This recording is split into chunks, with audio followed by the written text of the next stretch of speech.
30 years ago, governments were feared by banks. Today, banks quietly scare governments. That sounds backwards. It isn't.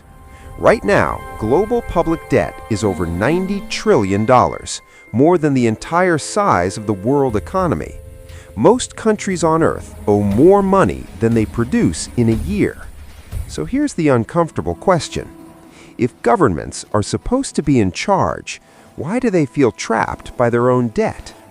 This matters because debt now decides elections, wars, taxes, and even whether basic services survive. To understand how we got here, we need to rewind. For most of history, governments controlled money. They printed it, collected it as taxes, and spent it as they wished.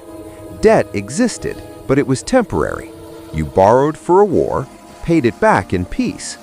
Then something changed in the 20th century. Modern economies started running on permanent borrowing. Instead of debt being an emergency tool, it became the operating system. Governments discovered a powerful shortcut. Borrow today, let future politicians deal with it tomorrow. Voters liked that. More programs, more benefits, no immediate tax increases. Banks liked it even more, because government debt is the safest asset in the world.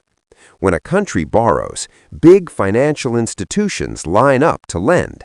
Pension funds, insurance companies, global banks. Entire industries now depend on governments staying in debt forever.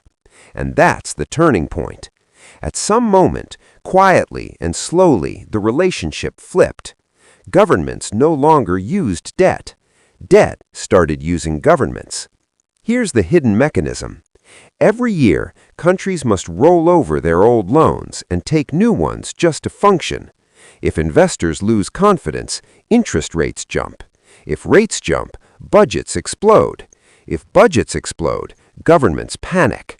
So politicians don't ask, what is best for the country? They ask, what will the bond market allow? That is not democracy. That is math wearing a suit. Look at the numbers. In many nations, interest payments are now one of the largest items in the national budget, bigger than education, bigger than infrastructure, sometimes bigger than defense. Imagine a government that spends more on interest than on its own people. That's not power, that's obligation.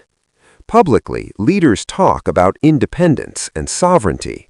Privately, they watch the reaction of lenders like nervous students waiting for grades.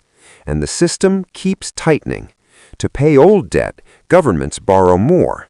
To afford new borrowing, they promise austerity. To survive austerity, they borrow again. A perfect loop. The irony is brutal. The institutions originally created to serve governments now discipline them. Debt has become a silent constitution above the written one, and the risk keeps growing. What happens if interest rates stay high? What happens if trust breaks?